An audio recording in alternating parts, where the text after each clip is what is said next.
T-minus 10, 9, 8, 7, 6, 5. All three engines up and burning. 2, 1, 0, and... Welcome everybody back to the original Jeek podcast.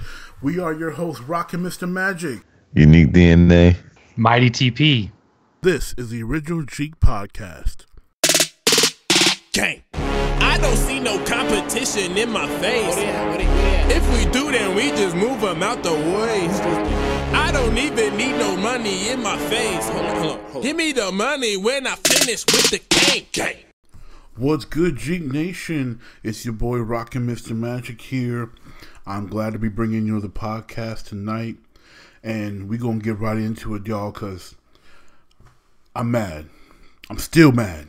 I know last week I talked about how the SNES had me heated, had me a little pissed. Well, yo, I'm still mad. Still mad. Where's the mad rapper when I need him? Because I'm about to tell you why I'm mad, yo. I'm about to tell you why I'm mad. So, if you didn't see, Walmart.com had the SNES Classic up for sale. A friend of mine on Facebook decided to share this link and tell other geeks like me about this, and we were all hyped. I went on, I saw they were available, I'm putting my info in, I'm like, yo, I'm about to cop me an SNES Classic or two, and I was pleasantly surprised because, as I said last week, the likelihood of getting one is extremely low. So I'm really excited. I'm like, man, they can take my money now, it's all good, I just want to know that I'm getting one. If I get a second one, that's all good too. Unfortunately, I was not able to enter my information in quickly enough, as other people in our Facebook group started posting that the site at Walmart.com had sold out of their stock of SNES Classics. So, needless to say, I was a little disappointed. But then, the bell tolled. And my friends were starting to report on this thread that not only did they have their orders canceled by Walmart for those who did not get it in time, but Walmart was canceling those who had reported successfully ordering. And Walmart released an email that they shared with my friends. And these emails were quite interesting, to say the least. If you hadn't seen any of them, if anybody hadn't told you, let me read one to you. We're sorry, blank. Thanks for your recent order. We're really sorry, but we've canceled the items shown below because we couldn't verify some or all of your payment information. Please sign in to your account, blah, blah, blah, blah. Be sure your billing info, blah, blah, blah, is correct. That's one. Another one was more of a post to the website in response to personal assistance for Walmart.com customer care. Response email. Hello, blank. Thank you very much for contacting me back. Let me inform you that the release date is the next week, and this release date was an accident. All the orders are going to be canceled. However, some items display a Get in Stock alert button. If available, please use this button and so we can notify you via email when the item is available. I hope this information will be useful for you. Sincerely, blank, representative of Walmart.com. So Walmart.com apparently just doesn't understand the concept of release schedules, which makes sense because Walmart is notorious for releasing games a day or two early. I've gone to Walmart myself and copped games that were supposed to drop on a Tuesday and end up picking up on a Sunday or a Monday night. They've done this before. I think they've been fined, or I don't know, some type of punishment from the developer. I think EA got really mad at them one year, not too long ago. for doing that exact thing, so that they would be interested in possibly circumventing a release schedule. It's clearly not outside the realm of possibility, or even outside the status quo for Walmart. But for a product like this, this gives another reason why people can't stand Walmart. A lot of people have great reasons for liking Walmart, obviously the low prices, and people have legitimate reasons for not liking Walmart. I pretty much don't care. I don't shop at Walmart extensively, but I do every once in a while because sometimes the necessity arises. They're open late, they've got a best price, and I really don't feel like going to Target or anything else like that. I know I can go to Walmart and get it at a reasonable price and be done. But for this is Walmart. I tell you, you couldn't have made a whole bunch of people's nights in subsequent rest of their week probably any worse. People were putting such high hope into getting this, and then because you decided to put it up early, quote unquote, by accident, you smashed and dashed and crushed to dust the hopes of people hoping to get an SNES Classic. So Walmart, I really hope that you're happy. I hope that you're satisfied with the terrible customer service that you continue to display when it comes to the world of gaming. And maybe you should, honestly, Walmart, you should do something for these people. Honestly, these people should get some free shipping if you don't already do that. They should get a coupon of some sort. They should be compensated for their hopes. And some people are probably scratching their head. Why should they get compensated? They should get compensated because they put wrong information up. They put their money up on top of it. Yeah, they got their money back, but that refund, that money coming back, that'll take time. They should be compensated for that inconvenience. I'm not saying they should get something completely for free. I'm not saying they should get 50% off. They should get a free SNES Classic. No, but they should be compensated for that inconvenience, especially when it's a hard-to-get item and people's hopes are up higher. This isn't a copy of Madden where they make so many where anybody and their grandmother can get a copy. No, we're talking about something that is hard to get your hands on, something that is a follow-up to last year's hot ticket item in the SNES Classic that people are still clamoring for. I don't know if you saw on ThinkGeek, but ThinkGeek apparently got their hands on a couple and had some nice cool bundles out there, and they sold out in literally minutes. They were there, they were gone. So this is no small thing here. This is not just we released a video game a day or two early. No, this is a hot ticket item that people are clamoring for, and these cats at Walmart decided just to throw it up on their website early with not a care in the world, and then give some half-hearted, apologies. These people should be compensated. Period. Give them a 10% off or a $5 off coupon or something like that off of their next visit to Walmart. It doesn't have to apply to that exact transaction either, but they should get something for the inconvenience.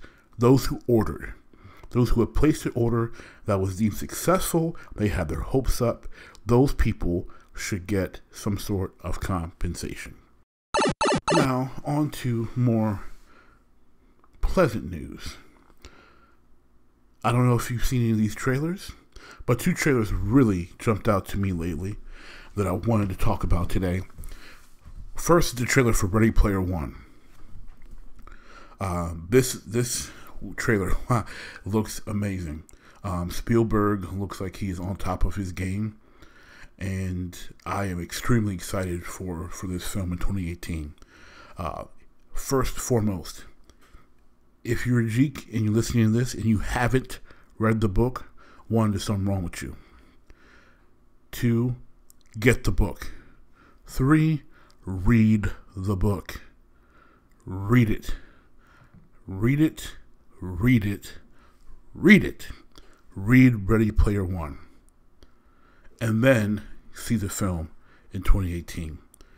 This film looks fantastic. I'm not going to say too much about the story of the film because obviously I want you to read the book.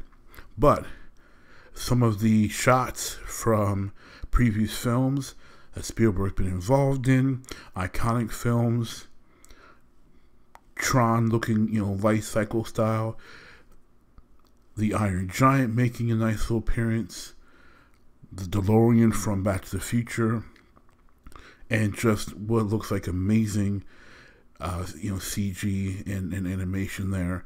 The VR experience looks completely immersed in the way they are displaying it, and it looks fantastic.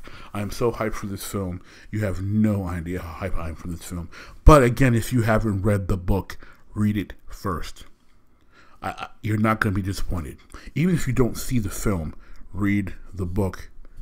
It's worth I don't know how much it costs anymore because I read it years ago. But read the book, and they may read it again. You've got till 2018 before the movie comes out. All right, it's July. You still got 5 months. Read the book. And if you don't know how to find the book, I'll put a cute little link in here for Amazon for the book. That way you have no excuse. Or go to iTunes' iBooks or whatever book you use. Does anybody use a Nook? No, I'm not knocking Barnes and Noble, period, but I mean, does anybody seriously use a Nook? I can't remember the last time I've seen anybody holding a Nook or buying something from the Nook store. They're just on the real. I know this is kind of going down the rabbit hole, but for real, please comment on here when I post this. Please, anybody anybody own a Nook? Like, for real, when was the last time you had a friend that owned a Nook? Like, hey, I got this book. I got this hot book on my Nook. Like, I think, hey, it's cool because it rhymes, book and Nook. But come on, really? Either you have a Kindle or you got an iPad. I mean, really, who's reading books on a Nook? Seriously, if you know someone, and legitimately you know someone, or if it's you, comment, post a picture, please. I would love to see that someone actually has a Nook, that Barnes & Noble didn't completely waste their time in making that device and actually trying to compete in that market. But I digress. I can't say enough. Read the book. Read Ready Player One. And yes, I may sound strange today repeating that, but hey, stranger things have happened. Like Stranger Things 2, as in Season 2, not 2, because there's not obviously a second series. Season 2 of Stranger Things trailer hotness. Now, let me preface this. I'm not a Halloween dude. I don't celebrate Halloween. I'm not into Halloween type things. I view Stranger Things more than just like a Halloween show, but the Halloween theme-ish of this season, the fact that they use Thriller in the trailer for the music, the fact that this trailer starts in an arcade, every 80s baby screamed a bit inside when they saw that, and for what this season is going to bring as far as the Upside Down, obviously the connection that Mike still has with the Upside Down, as we clearly saw at the end of Season 1. What the heck is lurking in the sky? And how long is it going to be till we see Eleven make her return? This is looking really, really interesting. Obviously, I'm really intrigued as far as how involved the cop, I forget his name, is going to be. I would definitely like to see him more. That dude's that plays him is a pretty good actor. I really enjoyed him in Season 1. And I'm interested to see how the focus shifts, onto Mike, because obviously the other three had more focus on them, and obviously it should shift more to, the abductee. It will be nice, even though she's dead, if the nerdy girl with the glasses for somehow still alive. But obviously there's not always a happy ending, especially with shows like this. But I'm intrigued. Like I think this trailer for Stranger Things season 2 was just phenomenal looking. The production value is so high, and Netflix is just they are killing it on certain shows. They are just doing an amazing job. My hat goes off to Netflix. When they pick a winner, they pick a freaking winner, man. And in Stranger Things, Stranger Things is a winner. People I know like me who aren't big into the spooky, Halloween-ish, ghoulish type things, dig this show. This show is freaking awesome. If you haven't seen the trailer for season 2 of Stranger Things, watch it. Find it on YouTube. Watch it now. This thing is off the hook. This show is off the hook. Speaking of off the hook, telephones in Cleveland have got to be going off the hook. Because if you haven't heard by now, Kyrie Irving, point guard for the Cleveland Cavaliers, has requested a trade from the Cleveland Cavaliers, which I find hilarious. Now look, I hate Cleveland. I don't know how many times I can reiterate that. I can't stand Cleveland sports teams. I can't stand Cleveland. I want them all to lose every single game they play, whether that's the Browns, whether that's the baseball team. Yes, I know what they're called, but I don't like using that term. Whether it's the Cavaliers, I don't like Cleveland sports winning anything. Period. I don't like Ohio teams winning anything. If there's an Ohio team, I want them to lose. That's how it is. Except for there are a couple exceptions.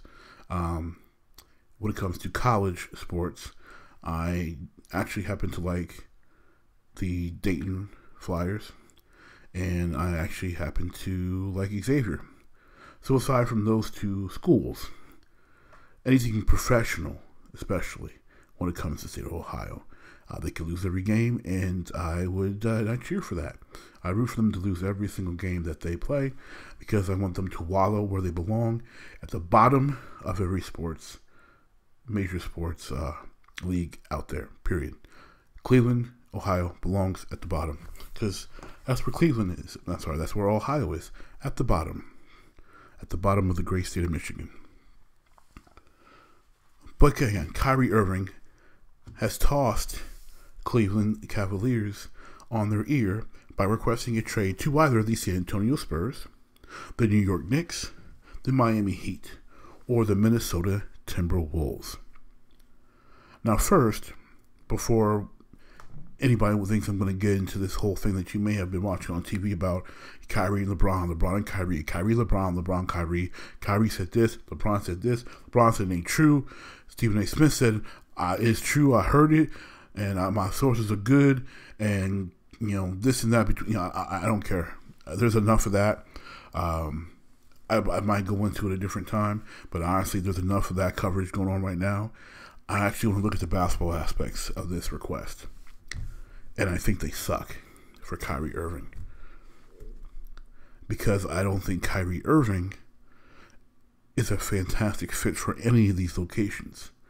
I think his best fits actually are the ones that are farthest away from a championship, and that is the New York Knicks and the Miami Heat. For one reason, the New York Knicks and the Miami Heat play in the Eastern Conference, which is clearly, as everyone keeps going west, like there's a freaking gold rush, there's this easier competition on the way to the finals in the Eastern Conference. I believe Kyrie Irving needs to play with someone who is not as focused. The offense is not as focused upon that individual as it is with playing with LeBron, because LeBron is a system in many ways because of the attention he commands on the basketball court, where Kyrie really needs other people around him to be more complimentary. He struggles to play with someone who commands the amount of attention that LeBron does, particularly because Kyrie is a gunner.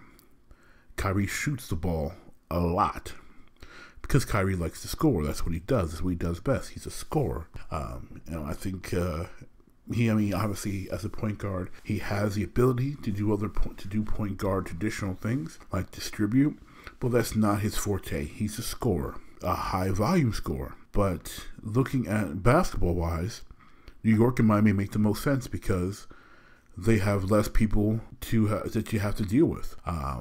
The only person of any note on the New York Knicks will be Kristaps Porzingis. And again, nothing personal to anybody else in the Knicks roster. I happen to like Courtney Lee.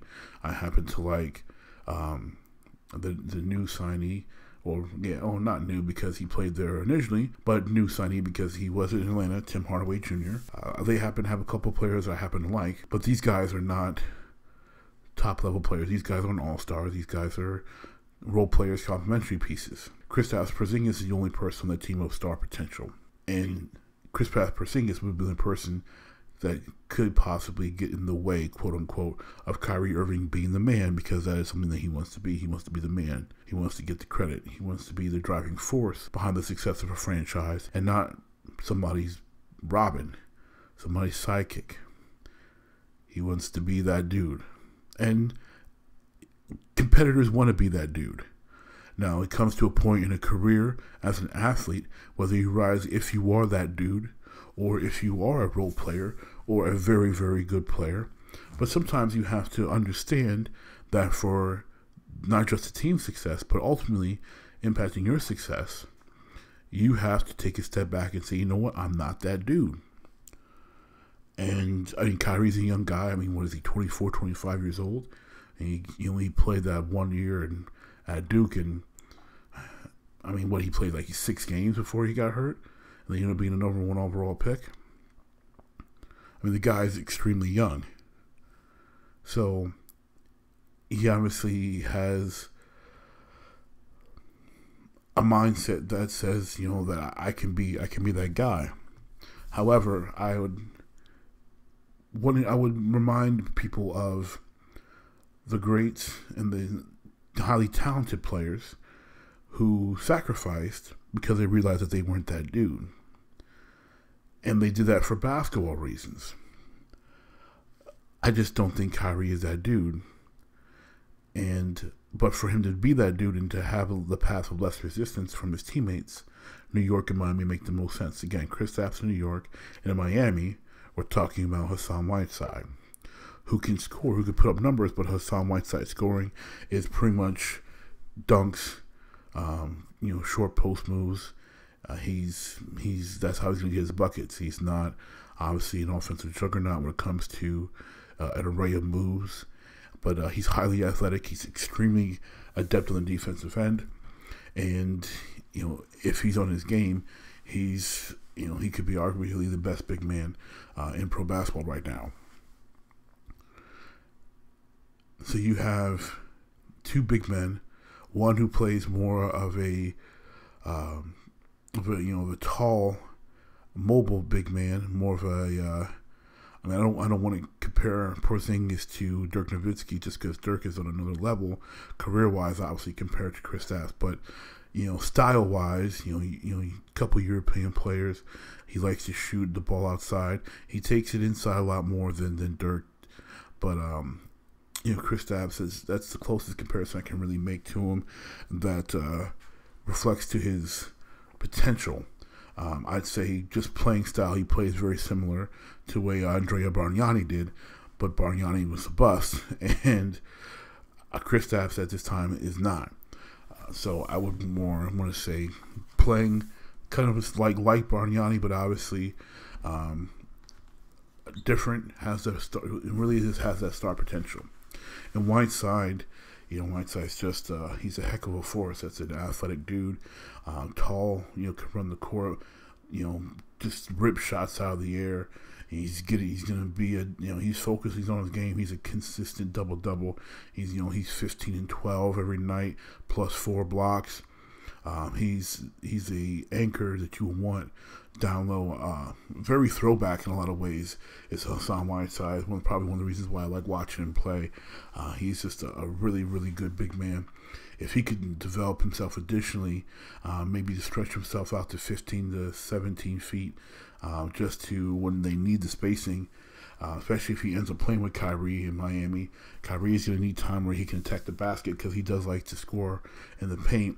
And playing alongside someone like that, it would really behoove Whiteside to make sure you can knock down those 15, 17-foot jumpers just to help clear space in the lane for Kyrie to operate. Which is why New York would probably be the best place basketball-wise for him. San Antonio will be a nightmare. San Antonio really has a couple problems, obviously, with some of the personnel. In LaMarcus Aldridge, for example, who just clearly just is not fitting in San Antonio.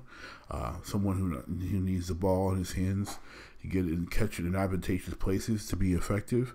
And I don't believe Kyrie is that type of distributor to be able to feed him, to be able to feed a Pau Gasol who signed a 3-year deal, which doesn't make any sense to me because the man will be like 40 by the time that deal's done. And not knocking Pau, he's a good player, but my God, I don't think he'll be that good. He's not Kareem, y'all. He's going to be that good at 40. He's not going to be that effective at 40. I mean, he could barely jump 5 years ago. I mean, I like Powell, but 3-year deal, that doesn't make any sense.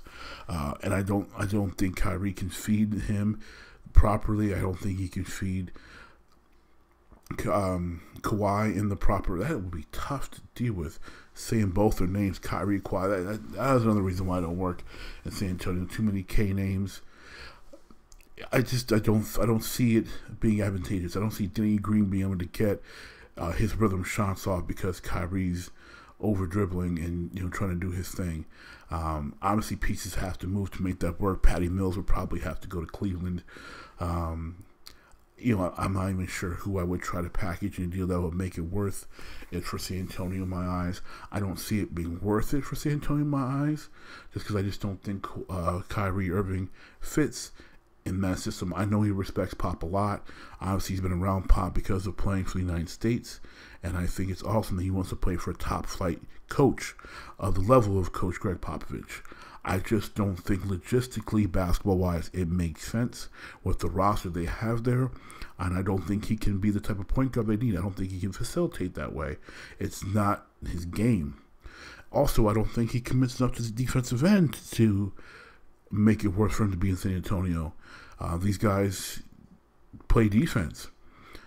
It's obviously Kawhi, but on the wings, I mean, Danny Green, known for his tenaciousness on the defensive end. Patty Mills is also very good defensively. Ginobili, clearly, I mean, he made the play, one of the best plays in the playoffs last year with that from behind block on James Harden. Fantastic for a guy very advanced in age and basketball years. This team has been a defensive team for many years. I mean, since the 90s, before Pop was even coaching them, and back when Del Harris was still coaching them, and the years of John Lucas, it was the Admiral, and it was Avery Johnson, and Vinny Del Negro, and Dennis Rodman, and Sean Elliott were your starting five. I mean, and Coach Lucas was the coach. I mean, this was a defensive-oriented team. Yeah, they could put up points because the Admiral could just get buckets, but defense, they've been oriented on defense since the 90s. So I don't know with Kyrie, who plays very little defense, how that will work. And then Minnesota's got so many pieces going on. I mean, they got Jeff Teague already. And no, Jeff Teague obviously is not the scorer that Kyrie Irving is, but I believe that Jeff Teague is a better facilitator. He's a pass-first point guard than a shoot-first point guard. Definitely more unselfish. Now, is he going to impact this? He's not going to impact the game the same way that Kyrie will. He's just a completely different player. But he's an all-star caliber player. He's not, he's not going to be like a 10-time all-star type guy, but he's capable of making 2-3 all-star teams before it's done. He's that good of a player. And on top of it, obviously, they added Jimmy Butler. They still have Wiggins. They gave a lot of money to. They have Karl Anthony Towns. They've got Gordy Zhang. They've got a nice little squad there, and they could potentially make a lot of noise. Adding Kyrie to that mix, who do you give up to add Kyrie? Are you sending Wiggins back to Cleveland? Are you going to send Teague as well with him? What do you give up? Are you talking about having starters that consist of Kyrie Irving, Karl Anthony Towns, and Jimmy Butler? I mean, that looks all right, but that's not winning the West. And obviously, and then what do you do with Teague is obviously Teague's got to go because you have to have a point guard in Cleveland. So you got Teague, you have Teague and Wiggins for Kyrie. I just don't see that working, as well as Minnesota.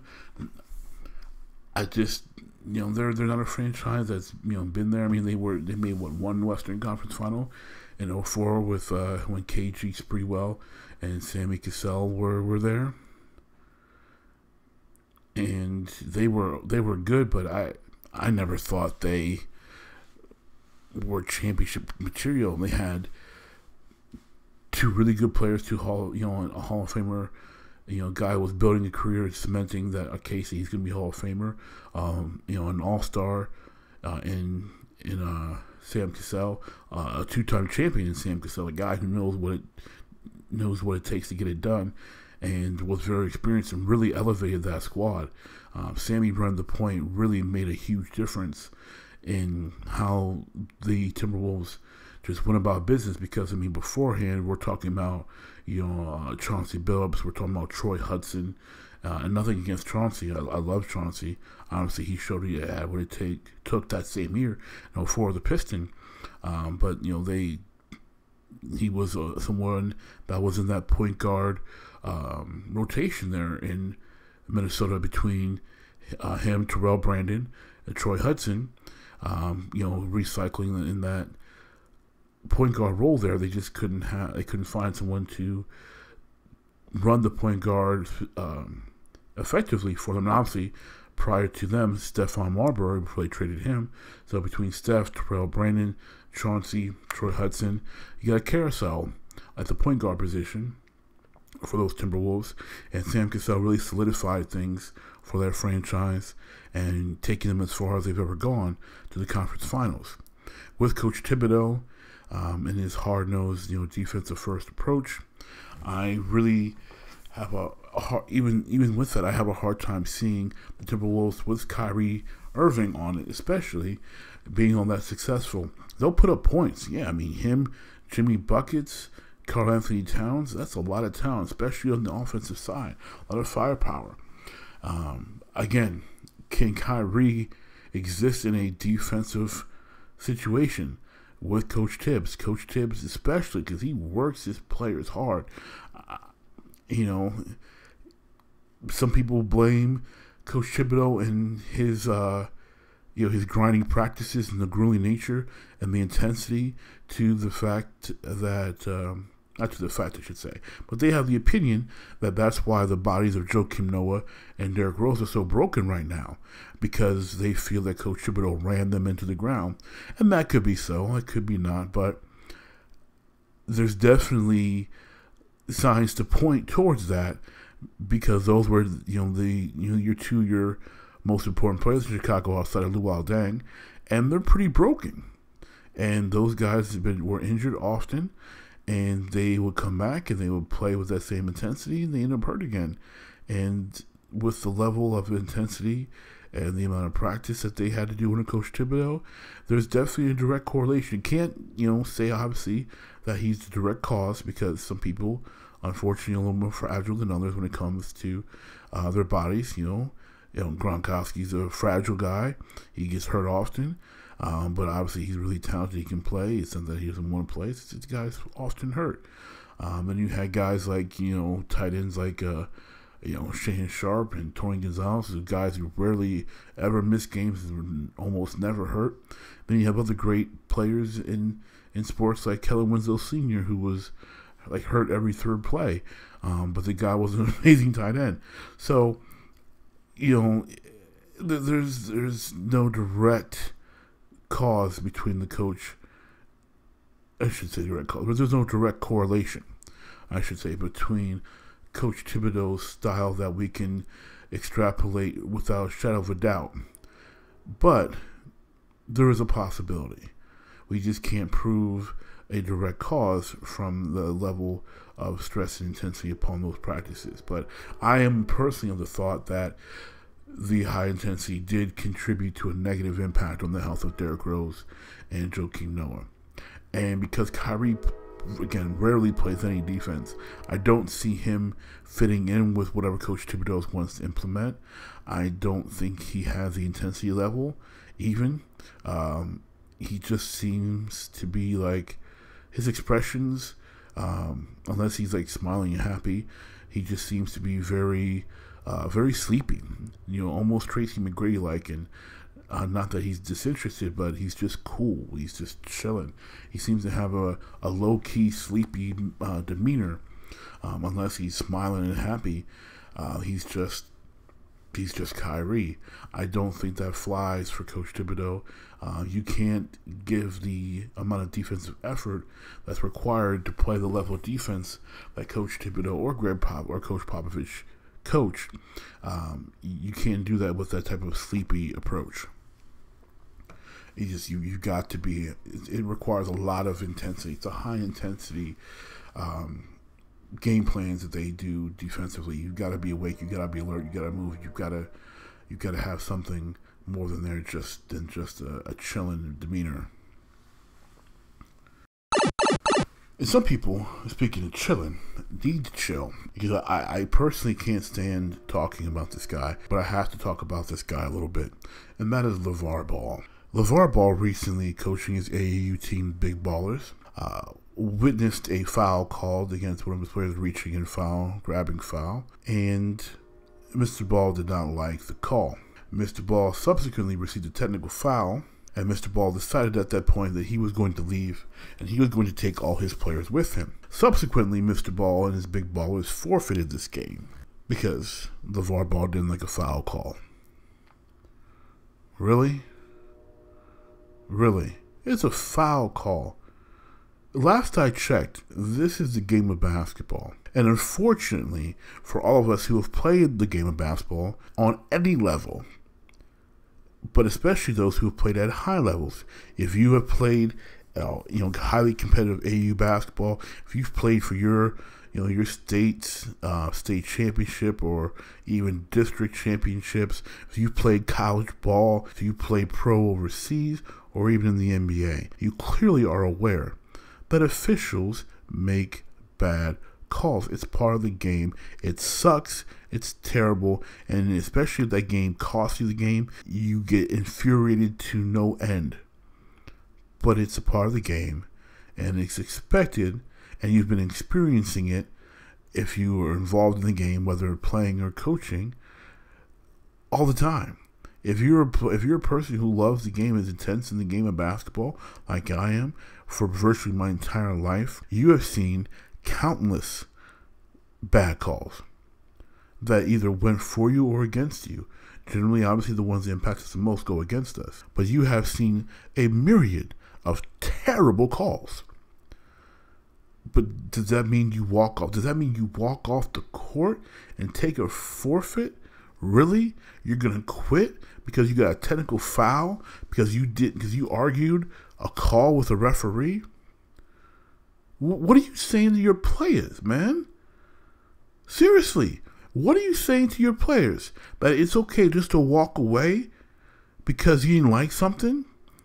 Because you got a technical foul? That's okay just to walk off the court and just quit? Really, is that like... That boggles my mind. You are supposed to be mentoring and coaching young men for life. Not all of your players are going to make the NBA. And I see that AAU team he's coaching right now, I don't know if any of them are going to make the NBA. That's including his son LaMelo. And nothing personal against LaMelo. He may not make it. So what you should be focusing on, yes, is making these young men better basketball players. But you need to be teaching these kids life lessons. Because sports is a great, and always has been, a great teaching ground for young people, male and female, to learn about life and to learn how to navigate life. And if what you're showing these young people, especially these young men that played for you, that because they don't like something, you can just pack up and walk off and just take an L, that's not real life. Life don't work that way, man. You know that. How are you going to teach young people that? They can just to walk away and take an L.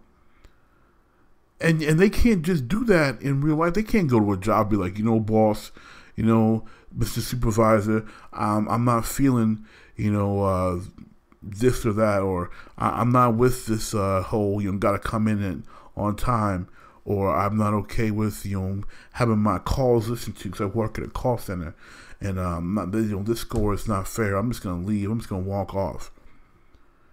People get fired for that. You don't like something that your boss says you're just not going to show, or you're going to leave early. That's called job abandonment. That's called no call, no shows. You get fired for that mess. I've seen it. It's in any company's handbook and guidelines. You can't just do that. Regular people can't just do that. And a lot of professionals in various forms, especially entertainment, can't just do that. There's a lot of people, in the NBA that are, coaches that are more players coaches compared to traditional coaches, where they'll let players get away with a whole bunch of things. But I can't even imagine most NBA players copping an attitude like that, just walking out. I can't fathom that. It doesn't make any sense whatsoever. And then you're going to reinforce it as an AAU coach. You're supposed to be prepping these young men for life. You're supposed to be prepping these young men, hopefully, to get a chance to play basketball at a university and get an education for free. But no, you're teaching these children that because you don't like something, you can walk off and just take an L. The whole point of learning and growing and maturing and letting an avenue like sports help you with that growth is so you don't take L's. You shouldn't be teaching kids how to take L's.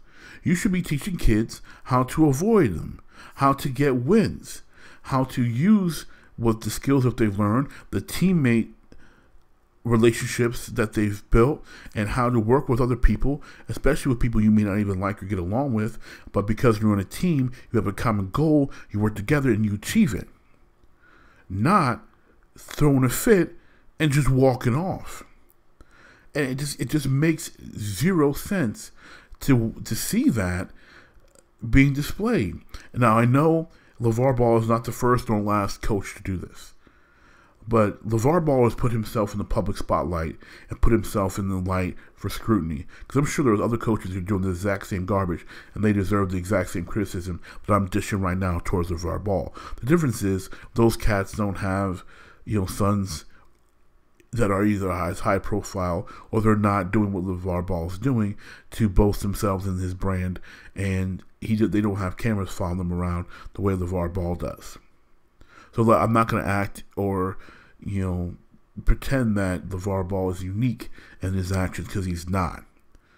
But LaVar Ball was wrong with those actions. You don't like something, you man up. You didn't like the tech. You know what? Be a coach. Look at your kids. Get them enthused and excited to want to take revenge because you got hit with a tech that you didn't deserve.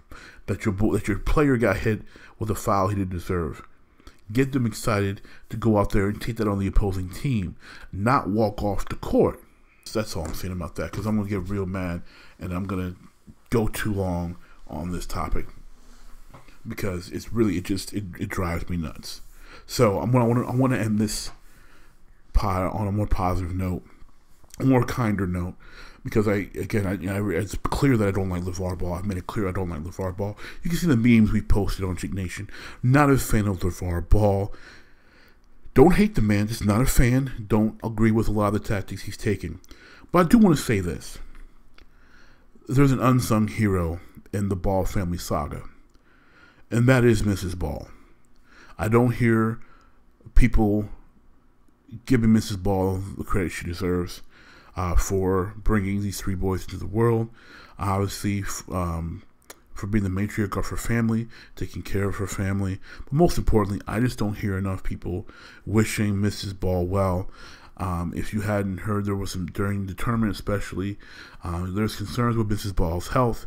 LaVar had to miss certain things to be with his wife, and I applaud him for doing that, for spending time with his wife while he was trying to focus on getting his sons the the exposure and obviously pushing for Lonzo to get drafted by the Lakers and etc. Coaching all his boys and plus their friends, and obviously their AAU teammates. Mr. Ball has a lot on his hands, and as someone who's coached before, I can comprehend that, and I applaud him for doing those things because, taking the time out of your life to coach young men and young women as a coach of any sport should be applauded, and those people should have your respect because those people are taking the time out of their lives that they can't get back to invest in not just their kid but other kids too. So hopefully, again, I hope that these coaches like LaVar are teaching good lessons, not how to walk away, but what they do should be applauded. Mrs. Ball also should be applauded, and we at Jeek Nation wish the best to Mrs. Ball in her recovery. I don't know much about what's going on with Mrs. Ball. Obviously, it's more a private issue, and it's not being talked about as much. But if Mrs. Ball is still undergoing treatment, we at Jeek Nation pray for her recovery. We want the best for the Ball family. We want the best for Lonzo. We want the best for LaMelo, LiAngelo. Obviously, we want the best for LaVar as well. His tactics, liked or not, but specifically for Mrs. Ball, we really hope she's recovering well. We pray that God restores her health, and we hope to see her, at Laker games and UCLA games cheering on her sons. We really hope to see many shots of her and LaVar at the Laker games, at the UCLA games. I can't speak tonight, sorry. At the UCLA games, cheering on LaMelo and LiAngelo. At UCLA, Lonzo with the Lakers. We really, really sincerely want to see that because it's important for them as young men. Obviously, it's important for LaVar. I don't know if you've seen clips where he's talked about his wife, and there's one more notorious one where he's like, I chose her. But even in that bravado that LaVar Ball was doing, I can tell Mrs. Ball is a very special woman. Obviously very special to LaVar, and we truly wish her the best at Jeek Nation. If anybody has heard anything, updates on the health situation of Mrs. Ball, obviously nothing. Hopefully nothing that's negative. So we definitely hope it's not anything's going bad. But any updates anybody's heard of that we haven't heard, please share it. We'd love to know how Mrs. Ball is doing. We'd love to continue to encourage her and encourage her family to continue lifting her up. I'm very, thankful, especially for, Lonzo going to Lakers, especially because there's fantastic doctors in LA, and obviously he's going to have the finances to be able to help his mother out with health and treatments and such, that if it does take a turn for the worse, she'll have access to the, top health care available because he will be able to afford it. And I have no doubt that Lonzo would take care of his mother. So I really hope that everything's going well with Mrs. Ball. She's a mother that should be definitely looked upon with in the sports world with great esteem. And that's, we really should be looking at some of these mothers a lot more. Because even though mom gets acknowledged a lot of games, you see players look at the camera, hi mom, there's to me still not enough acknowledgement of the greatness of these mothers and parents in general. I really think it's fantastic. Of the mentions that the Balls have made on Mrs. Ball and some other mothers, like, obviously Kevin Durant's famous speech about his mom being the real MVP. Even Russell Westbrook at the NBA's awards ceremony where he, just lauded his parents, the job they did raising him. I think that was amazing. So, general shout out, specifically Mrs. Ball. We hope and pray you're getting well, but also the other parents out there, sports parents. If you're a sports parent yourself, continue to do what you do. Bring up your child, train your child right. If they have a coach that's acting a fool, hopefully you can find another coach. But continue to do what you're doing for your child. What your child can learn through sports is just amazing. The skill set for navigating real life that you obtain from sports, especially team sports, is just so well worth it. So please join us in wishing and hoping and praying for the best for the health of Mrs. Ball. So that's it for tonight's podcast. Thank you again for joining me, your host tonight, Rockinmrmagic. We love having you with us. Feel free to leave, any comments, questions, topics that you want to hear us talk about, and always please, like and subscribe for our YouTube channel, and please, subscribe as well to us on iTunes, and always check us out on Facebook at Jeek Nation. And as always, thank you. We love you. Peace.